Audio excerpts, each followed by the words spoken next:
Hey guys, tonight we're diving into a story that begins not in the comfort of your own home, but on the banks of a forgotten river in Saxony. The year 1871. The air is thick with summer heat. The water sluggish and dark, carrying with it secrets that no one dares to voice aloud. You might not survive this one.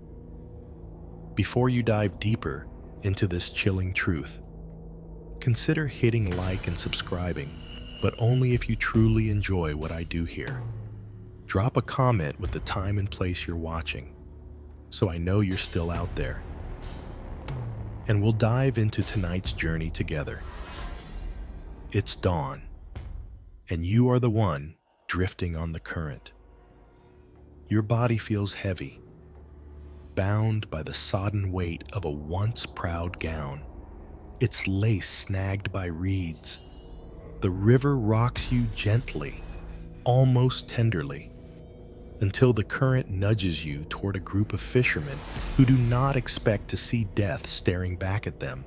They drag you to shore, your eyes still open, glassy and accusing, fixed on a sky that has already forgotten you. A livid mark circles your throat like a cruel necklace rope burn, deep and undeniable. Around your wrists are grooves, raw and bruised, proof of bindings that held you long before the river did. The fishermen whisper prayers, but none dares to touch your face. One spits into the mud, muttering about curses. Another crosses himself, certain that only a devil could have arranged such an end. By the time the local constable arrives, the crowd has gathered, whispering of foreign blood, a woman who did not belong, and of debts settled in the dark. You are both a mystery and a warning. And the river, silent as ever, carries away the question that will haunt this place for years: who brought you here? And why you were born not into wealth or grandeur, but into the narrow streets of Hamburg, where the smell of salt and tar from the docks clung to the air and soot stained every window pane. Your childhood was marked by the endless toll of church bells and the rhythm of ship masts creaking in the harbor. By the time you reached adulthood, you had already learned two things: life was hard, and men always left. Some left for the sea, some for war, and some, like your late husband, for death itself. At 46, you carried the dignity of a widow of the Franco-Prussian War. Friedrich Bauer had been a soldier who never returned. His uniform was sent back in a trunk, pressed and blood-stained, accompanied by the kind of letter every widow dreads: polite, formulaic, written by a stranger who claimed to have been by his side. That letter marked the end of your marriage, your family, and in many ways, your sense of safety in the world. You stayed in Hamburg, a city swelling with industry and change. But in your rented house near the Ulster canals, silence pressed in on you. Your children had been taken by illness years earlier, and your surviving relatives lived too far to visit. To fill your days, you nursed neighbors, sewed garments for sailors, and watched from the window as steamships carried others toward places you only dreamed of. That is when the first letter arrived. The paper was finer than anything you could buy in Hamburg, cream-colored, embossed with an Italian crest, and sealed with purple wax. The handwriting was elegant, a woman's script, curving like ribbons. Dearest Frau Bauer, it began. My name is Isabella de Rossi. Though we have never met, I feel I know you already. A cousin of mine, stationed near Metz, spoke of a German widow of grace and resilience, and I believe it must have been you. Permit me this intrusion, but I long to extend my friendship across the miles. The letter spoke of Florence, of vineyards basking in Tuscan sun, of weddings filled with music that lasted 3 days. Isabella claimed she was soon to marry a cousin of noble descent, and she invited you to attend as her honored guest. Come to Florence, she wrote. Let my family embrace you as one of our own. After so much sorrow, you deserve to feel joy once more. At first, you laughed at the absurdity. Why would an Italian woman you had never met write to you with such warmth? Yet, as nights passed, and the cold silence of your home grew unbearable, you found yourself rereading her words. She seemed to know the exact chords of your loneliness, how you longed for companionship, how you envied the music drifting from taverns, how you yearned for a world beyond Hamburg's soot and fog. The second letter came weeks later, accompanied by a sketch of a villa perched on rolling hills. This is where the wedding will be held, Isabella explained. She described the roses climbing the stone walls, the way the air smelled of lavender in the evenings. She promised that the journey would be safe and that a trusted escort would meet you at the port of Livorno. It was not just the beauty of the invitation that swayed you, but the subtle understanding of your wounds. Isabella wrote of her own supposed losses: a mother taken by fever, a sister lost in childbirth, and in her sorrow, you saw a reflection of your own. It felt as though fate had placed her across your path, a sister in grief. By the third letter, she addressed you as my dear Helene. She asked gentle questions. Did you still wear black in mourning? Did you ever dream of starting anew? She pressed you to share pieces of your life, and in return, she revealed just enough of hers to make the friendship feel real. You told her about Friedrich, about the emptiness of your rooms, about how people treated widows like relics of the dead. She answered with words that both comforted and enticed. Come here, and you will not be a relic. You will be reborn. We women must rescue one another from the cages men have left us in. By the time she sent the fourth letter, the invitation had grown more insistent. I beg of you, do not deny me the joy of your company at my wedding. My family insists on covering your expenses. It is their custom, and it would be an insult to refuse. The ship leaves Hamburg on the 15th of May. Please, write quickly, for the days pass swiftly. You hesitated, Petra, your only close friend in Hamburg, frowned when you showed her the letters. This reeks of deception, she warned. Why would strangers offer you such generosity? The world is not kind to women like us. But Ingrid, your neighbor, whispered differently. Perhaps it is destiny. Perhaps you deserve to see something beyond these gray streets. In the end, your heart overruled caution. You had spent years as a shadow among widows. Your days swallowed by quiet routine. The thought of warm sunlight on stone villas, of music in a foreign tongue, of strangers who would welcome you, was too intoxicating. You packed the black dresses you thought suitable, tucked away Friedrich's photograph, and prepared to board the steamer. What you didn't know was that Isabella de Rossi did not exist. The letters, elegant and convincing, were penned not by a grieving bride, but by a man named Marco Bellanti, a clerk turned predator. He had studied women like you with the precision of a scholar widows with small pensions. Women stripped of family. Women whose solitude made them desperate for meaning. He wrote to dozens, but you were the one who answered, the one whose loneliness spoke louder than suspicion. Your neighbors saw you off at the docks, wishing you well. The steamer's horn cried out, and you waved, imagining that you were leaving behind your grief forever. You thought you were heading toward friendship and celebration. In truth, you were sailing straight into the arms of those who saw you not as a guest, but as a commodity. The voyage itself lulled you into a fragile sense of safety. The steamer cut through gray seas, its iron belly groaning with every swell. You stood on the deck, hair tugged by wind, and told yourself this was freedom, the moment you had long dreamed of.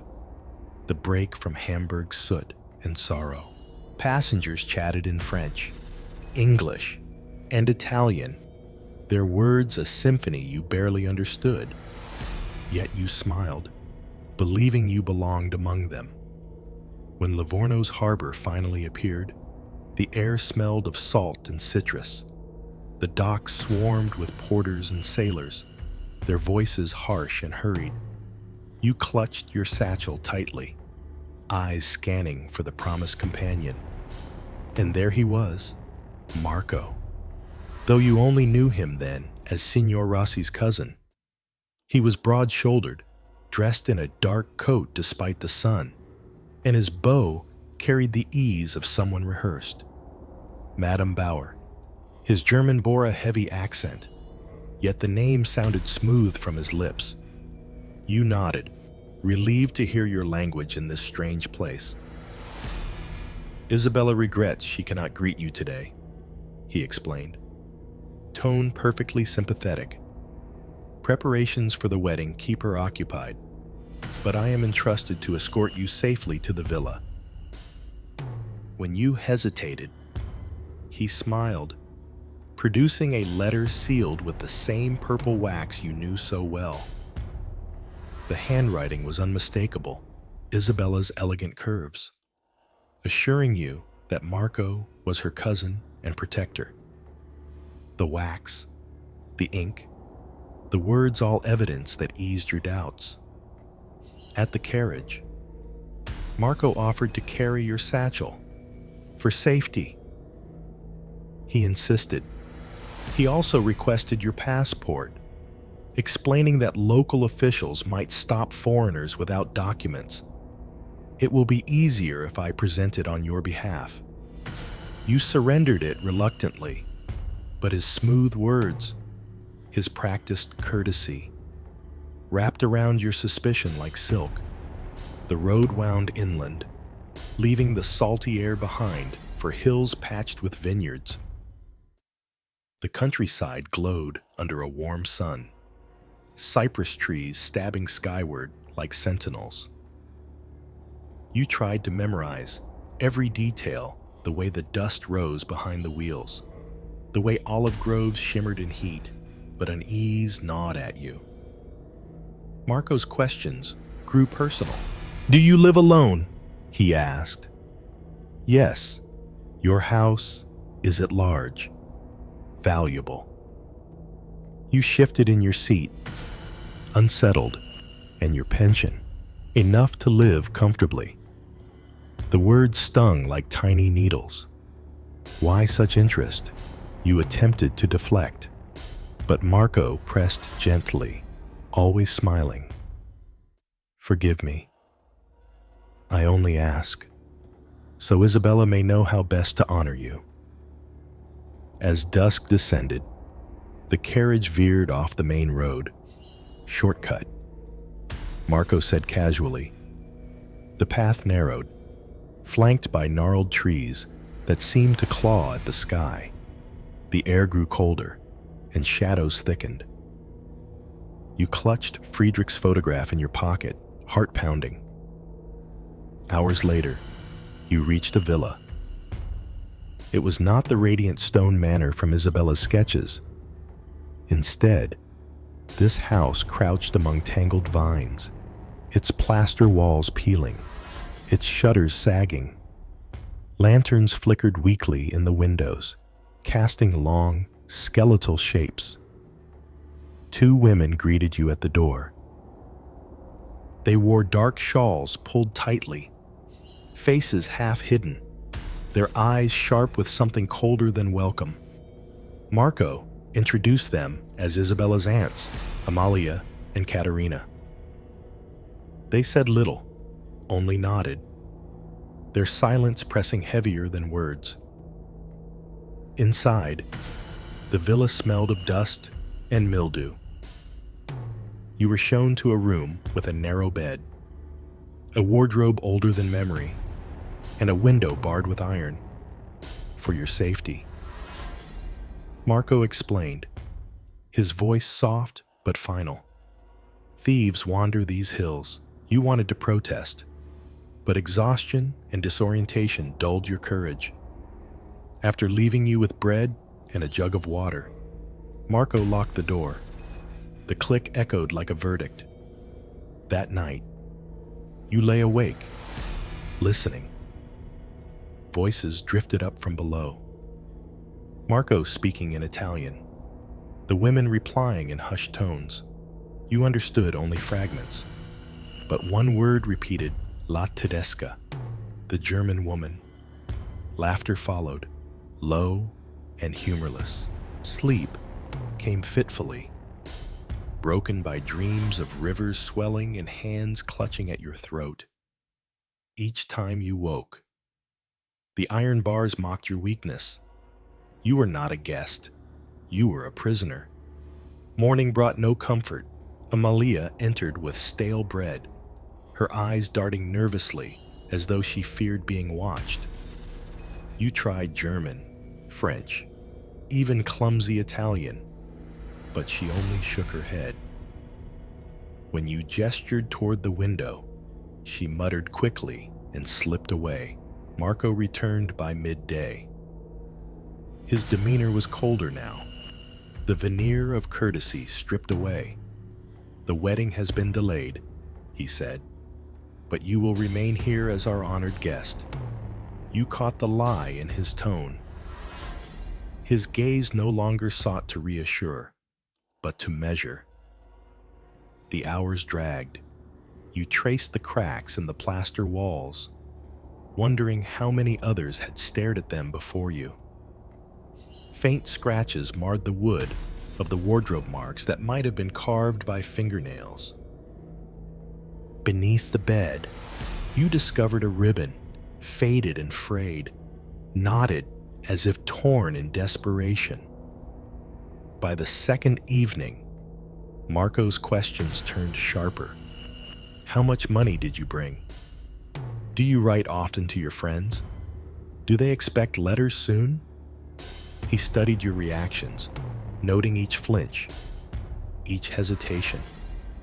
His smile no longer masked the calculation in his eyes. You tried to summon courage, to demand release, but his presence filled the room like smoke. You are safe, he insisted, though his words dripped with threat. As long as you do as we ask. That night, you heard something that banished all illusions. From beyond your door came voices, men's voices, rough and bargaining. You pressed your ear to the wood. Too old. One said in Italian, German. Marco replied, educated, a widow, useful. A pause, then laughter. Coins clinked. Terror hollowed you out. You realized then the truth: there was no wedding, no Isabella, no celebration waiting. You were a commodity, priced and bartered in whispers. The villa groaned around you, a mausoleum of broken promises. Every creak of the floorboards, every gust of wind rattling the shutters, reminded you that you were not the first to stand here, and you would not be the last. Your fingers clutched Friedrich's photograph until the edges bent. You prayed for escape, for intervention, for anything beyond the fate Marco had prepared. But outside, the hills stretched endless and silent, indifferent to your cries. The third night in the villa was when pretense finally dissolved. You were no longer addressed as guest, but managed like a possession. Marco arrived with folded garments, not the black dresses you had packed, but lighter fabrics, colored silks that smelled faintly of mothballs. "Wear these," he instructed. "Tomorrow you will be presented." His voice had no warmth left. It was simply command. You refused at first, clutching your own mourning clothes like armor. But Katerina's hands, surprisingly strong for her age, pried them from you. "Better to obey," she whispered in a dialect you half understood. Her eyes clouded with resignation. Her tone was not cruel.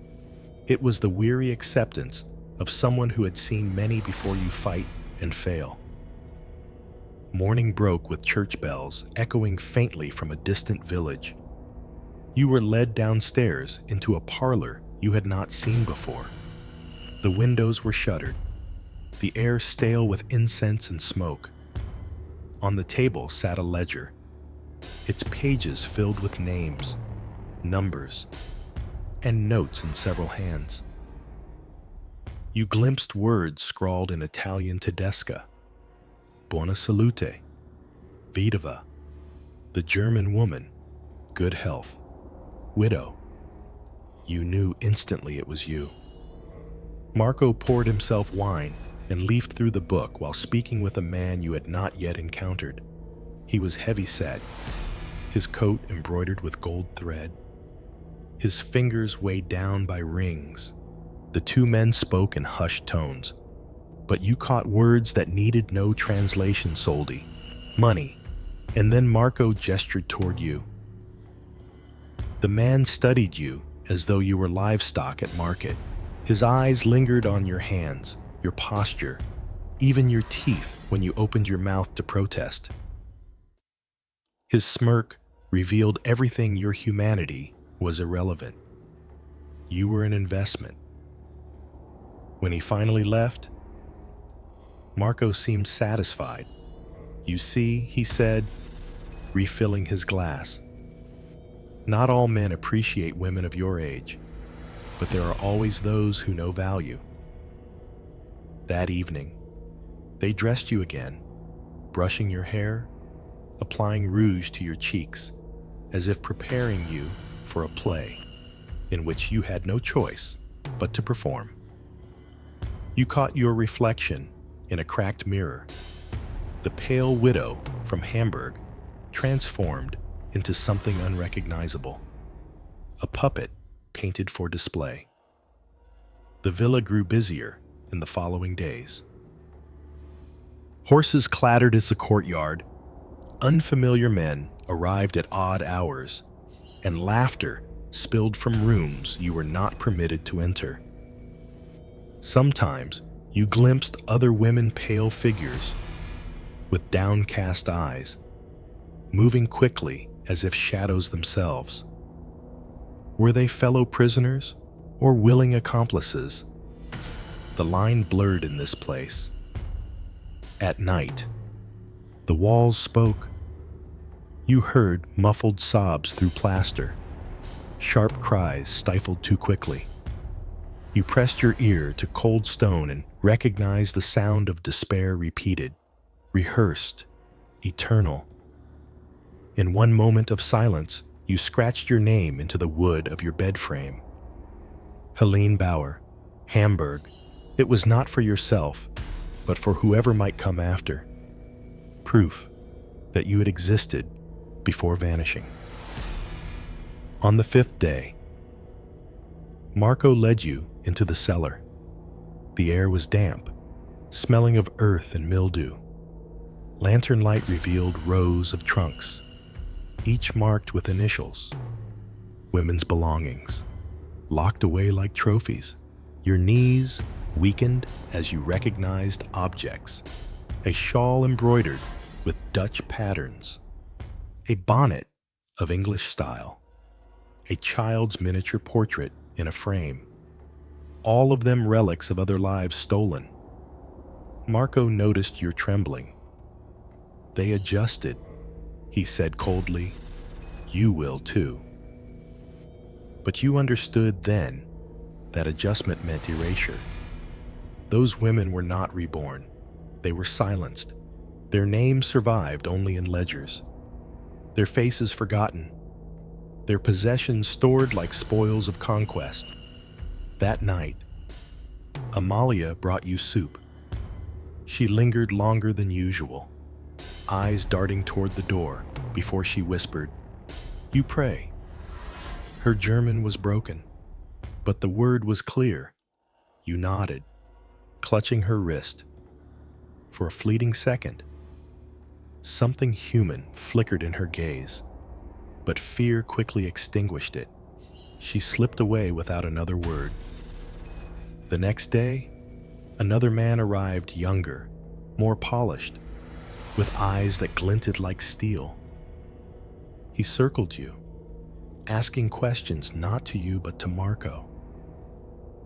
Could you cook? Could you tend the sick? Could you bear the climate of Sicily? Every question was a transaction. Every answer a number in their calculations. You answered none of them. Still, they wrote notes in the ledger, as though your silence had already been interpreted. By now, the villa no longer disguised its purpose.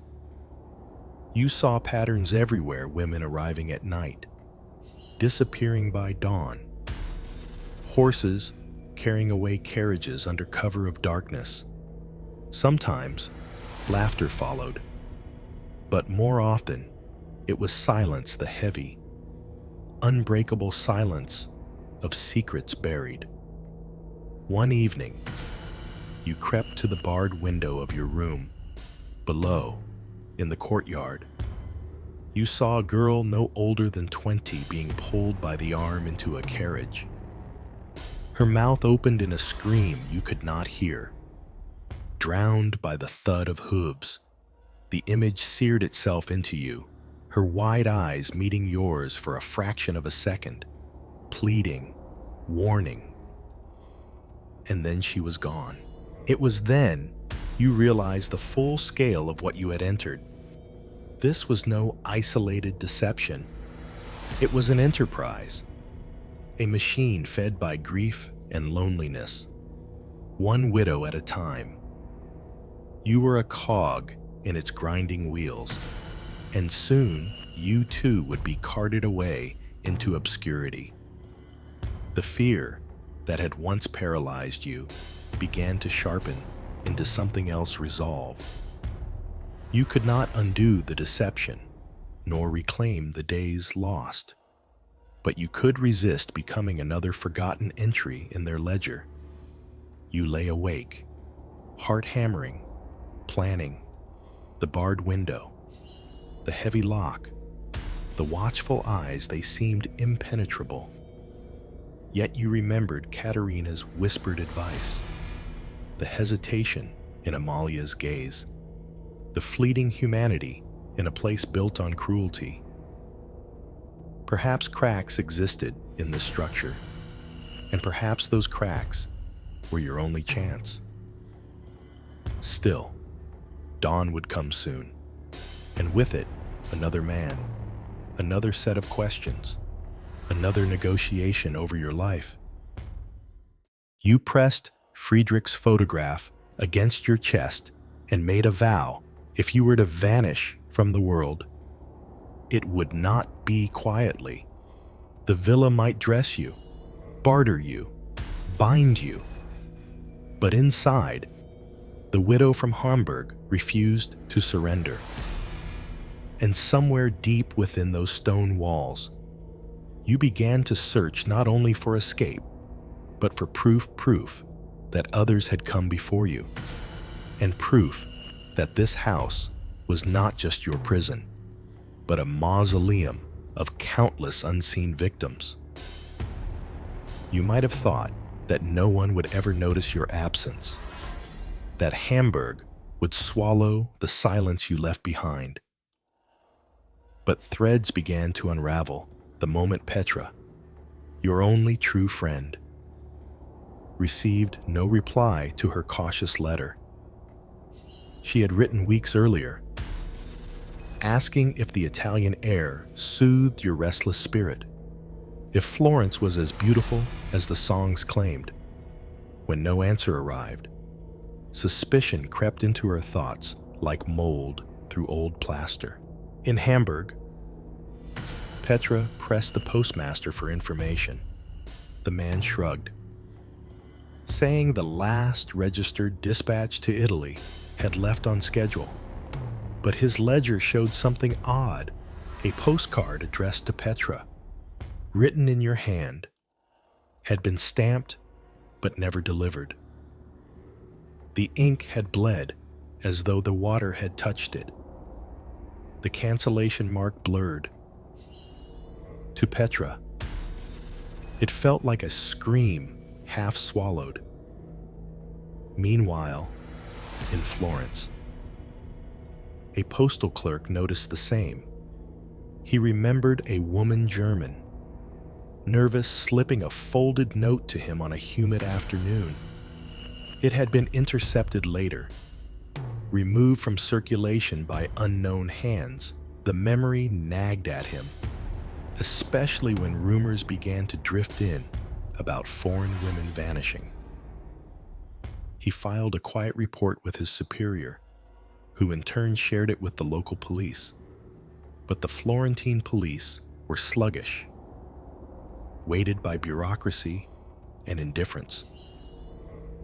Missing foreigners often turned up drunk, debt-ridden, or married into obscurity. They recorded Petra's inquiry politely, then filed it away beneath stacks of routine reports. It might have ended there, another widow, dismissed as a wanderer, if not for a Coptic priest traveling through Tuscany. One evening, the priest stopped to rest in a chapel outside the very hills where you were held. There, he claimed to have seen a woman with pale skin and trembling hands kneeling before the altar. She prayed in broken Italian and then switched, mid-sentence, to a guttural tongue he did not recognize, German. He remembered the desperation in her voice, the way two older women dragged her away when she refused to leave, disturbed. He recorded the sighting in his parish journal. That journal crossed the desk of an investigator named Leone Bardi, a man notorious for chasing phantoms. Bardi was mocked by colleagues for believing in patterns where others saw chance. He spoke of hidden networks, of conspiracies stretching across borders. Most ignored him, but the priest's note lit a spark. If German women were indeed vanishing, why here, in these hills? Why always widows, always alone? Back in the villa, you sensed a shift in the air. Marco grew more restless, his steps heavier on the stairs. He spoke more sharply to Amalia and Katerina, snapping orders. At night, you overheard conversations laced with unease. Too many questions. Embassy inquiries. Must move her soon. Each phrase tightened the knot of dread in your stomach. One afternoon, while Katerina brought bread and olives, you whispered, "Please, my friend Petra writes me. She will know I am missing." For a heartbeat, Katerina's mask cracked. Her hands trembled, and she set the plate down too quickly. Silence. She hissed, but her eyes betrayed fear, not of you, but of the men upstairs. That night, you tried again. You pressed a scrap of fabric through the bars of your window, scrawled with charcoal from the fireplace, Helene Bauer, Hamburg, prisoner, help. You tied it to a loose vine, praying that wind or chance might carry it beyond the courtyard. The desperation etched itself into your very breath, an unspoken plea to the world. The following day, two strangers arrived at the villa. They were not buyers, but officials of some kind, carrying papers with wax seals. You listened from the stairwell as Marco smoothed his voice, explaining that the villa was a respectable household, that the foreign woman was a cousin awaiting family escort. Laughter rose, false and too loud, and coins exchanged hands. The officials left without climbing to your room, yet the cracks widened. Villagers in nearby Beni Suef began murmuring of foreign women seen in the company of locals, their eyes hollow, their dresses unfamiliar. A shepherd claimed he had found a discarded shoe on a hillside, the leather cut fine, clearly not Italian. A washerwoman whispered of bloodstains that would not wash from sheets delivered by carriage. Investigator Barty gathered these fragments like bones, assembling a skeleton that others could not see. He retraced postal routes, questioned innkeepers, read abandoned journals, and always the same pattern emerged: a widow, a letter, a promise of companionship, then silence. Inside your prison, time stretched thin. Marco grew impatient. He told you Mahmoud from Sicily would arrive soon, a man wealthy and eager. You felt the walls closing tighter, the ledger filling with your name in ink that would never fade. But you also noticed something else: Amalia's hesitation when she locked your door. Katerina's glance toward your scratched name on the bed frame. They were not blind to your fate. They were bound by fear, yet fragments of compassion still lived in them. One evening, Katerina lingered too long. In halting German, she whispered, "You must be ready." There are eyes watching now, not just theirs. She pressed a finger to her lips, then slipped away. You did not know then that Barty's men were already probing. Following trails of silence, they questioned innkeepers who remembered a broad-shouldered man with a German widow. They compared handwriting samples from intercepted letters. They visited vineyards and villas, their questions drawing nervous glances. The villa where you were held was no longer invisible, but awareness did not equal rescue. For every door Barty knocked upon, coins slammed it shut. For every whisper of truth, a louder lie drowned it. Time became your enemy, because each passing day brought you closer to being carted away, like the girl you had seen dragged into the carriage. On the 10th night, storms rolled across the hills. Rain lashed the villa. Wind howled through shutters. Thunder cracked the sky, and in that chaos, you pressed your forehead against the cold bars, whispering Friedrich's name, praying that someone, somewhere, was tracing the same storm toward you. The investigation outside clawed forward, tangled in bureaucracy and corruption. The evidence was thin, the witnesses unreliable. And yet, The pattern was undeniable. Petra's insistence, the priest's journal, the postal irregularities, they formed a web that pointed unerringly to the villa in Tuscany. You did not know it yet, but the world was beginning to close in on your captors. And as rain hammered the earth, you understood one chilling truth: if salvation was coming, it would come slowly, dangerously, and perhaps too late. The storm passed, but the unease it carried remained inside you like a shadow stitched to your bones. By dawn, the villa smelled of wet stone and mildew. The women moved quietly through the halls, mopping rainwater from cracked tiles, their faces paler than usual. Something had shifted. You sensed it in Marco's clipped tone, in the way Katerina avoided your gaze, and in the hurried conversations that stopped when you approached. That morning, Marco entered your room with a candlestick in hand, not for light, but for menace. He sat down heavily, the chair groaning beneath him. "We will speak plainly now," he said in German that had lost its courtesy. "There is no Isabella. She was never real. I am Isabella." His eyes gleamed with perverse satisfaction as he confessed, savoring the cruelty. "Every word in those letters came from me. Every ribbon of hope you clung to was spun from my pen." The world tilted.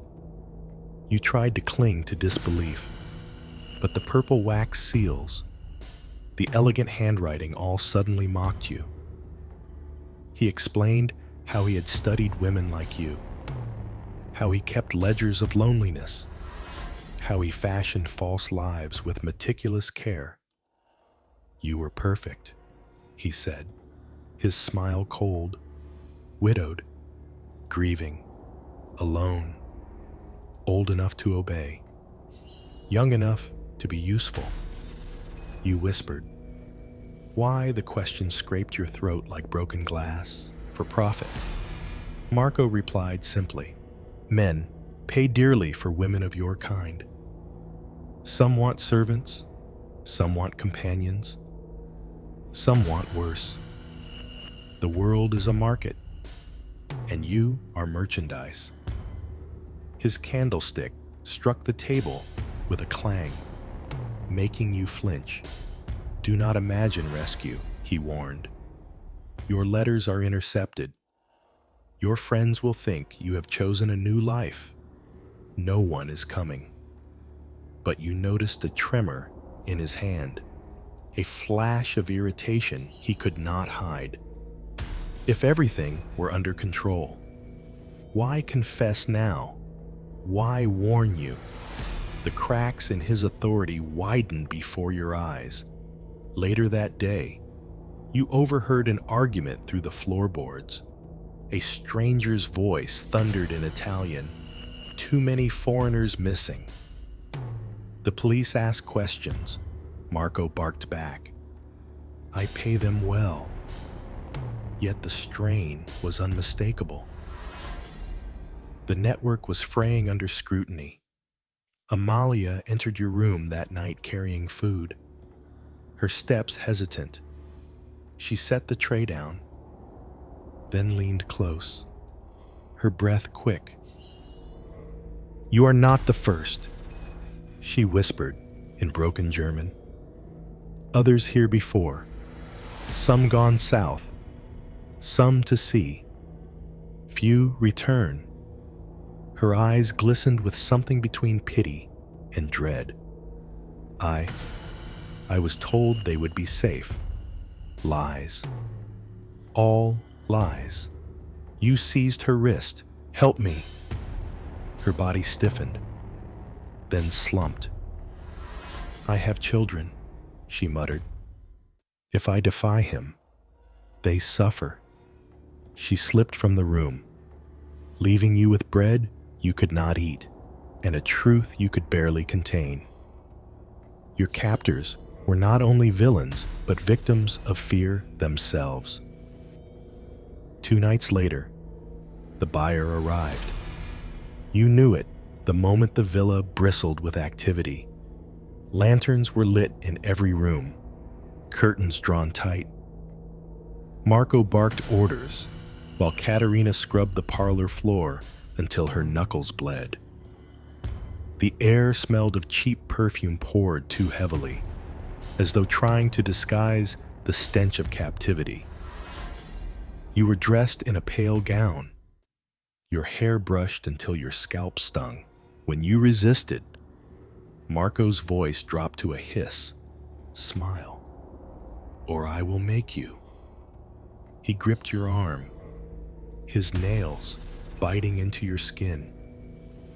The man who entered was older, his beard gray, his eyes sharp as coins. He looked you over the way a butcher sizes a cut of meat. He spoke fluent German, cold and transactional. Can she work? Cook Nurse Marco assured him. You were strong, obedient, skilled. The man nodded slowly, then made an offer. You could not breathe. To hear your worth reduced to numbers, to hear your life appraised in foreign words, it hollowed you out. You wanted to scream, but your voice lodged in your chest like a stone. When the man finally left, promising to return with payment, you collapsed on the bed. Marco lingered in the doorway, his smile thin. You see a fine arrangement. You will be cared for, far better than in Hamburg. But his words betrayed something else: desperation. The ledger was filling too quickly, the walls closing in. He needed to move you soon, before questions grew louder. That night, Amalia returned, trembling. She carried not food, but a piece of charcoal and a scrap of cloth. Write, she whispered, fast. You scrawled your name, your city, your plea for help. Amalia pressed it to her chest, promising nothing but leaving with eyes that dared a fragment of hope. From your barred window, you watched storm clouds gather again. You remembered the girl dragged into the carriage, her silent scream, and you knew tomorrow you could be next. Yet within you burned a stubborn ember, not merely survival, but defiance. If Marco had built his empire on silence, you would find a way to shatter it, even if it cost you everything. What you did not yet know was that investigator Barty was already circling closer. The Journal of the Priest. Petra's persistence. The postal irregularities, all threads led toward the hills. And while Marco believed himself invincible, the truth was beginning to rot his empire from within. Still, as you lay in the darkness, listening to the house creak with secrets, the question gnawed at you: would help arrive in time, or would your name become just another line in Marco's ledger of vanished women? Dawn broke with the uneasy silence that follows a sleepless night. You rose from the narrow bed, gown wrinkled, hands trembling, knowing this morning could mark the end of your freedom. Downstairs, voices murmured in agitation. The buyer would return today, and Marco intended to deliver you like coin in a purse. But before he could enact the sale, the knock came. Not the polite rap of a guest, but the thunderous pounding of fists backed by authority. Horses snorted in the courtyard, boots scraped against stone. Shouts in Italian rang through the villa police. Chaos erupted. Marco cursed, shoving ledgers and coins into a trunk. Katerina wept openly, while Amalia froze, caught between terror and release. The heavy door splintered under a ram, and armed men surged in. For the first time since leaving Hamburg, you saw hope take form in steel and uniforms. Barty himself climbed the stairs, lantern in hand, eyes sharp as a hawk. He pushed open your door, finding you standing rigid by the window, as if afraid to believe salvation had finally arrived. "Frau Bauer," he asked, his voice low but steady. You nodded, your throat too dry for words. The villa was searched from cellar to roof. Trunks spilled open, revealing dresses, portraits, trinkets from women who had never returned home. Ledgers chronicled names, ages, prices, a marketplace of lives erased. Some women, pale and trembling, were led from locked rooms like ghosts stepping back into daylight. Marco was dragged away in irons, his face a mask of fury, shouting that the world misunderstood him. But you knew better. You had heard his truths, his cold calculus. He would never again wield them over another. When you finally stepped outside, had the Tuscan sun blinded you? Its warmth should have comforted, but you felt only hollow. You were alive, yet pieces of you remained behind those barred windows, etched into scratched wood and whispered prayers. Survival had a price, and you would carry it always. Weeks later, you returned to Hamburg. Petra embraced you so tightly, you thought your ribs might crack. Yet her relief could not erase the shadows under your eyes, nor the nightmares that woke you with the taste of river water and rope burns around your throat. You had survived, but the question lingered, how many had not? The villa stood emptied now, yet villagers still swore they heard cries at night, faint as wind through the vines.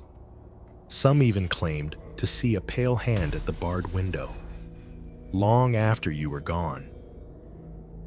And now, as you listen to this story, I'll leave you with a question. If a stranger's letter arrived tomorrow, beautiful ink, a promise of friendship, an invitation to start again, would you dare to open it?